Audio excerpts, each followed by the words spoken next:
C'est suite à la plainte pour agression sexuelle déposée à l'encontre de Jean Crenier et au féminicide le mois dernier à Thio que le collectif Femmes en colère a appelé à se mobiliser aujourd'hui contre toutes les formes de violences faites aux femmes.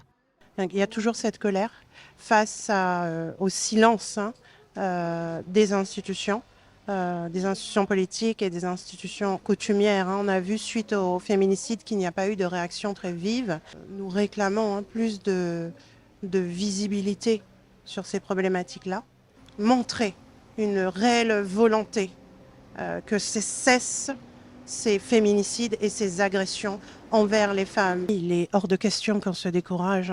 On ne laissera pas tomber parce que si on laisse tomber maintenant, c'est la génération d'après qui devra trouver les réponses et qui continuera de subir.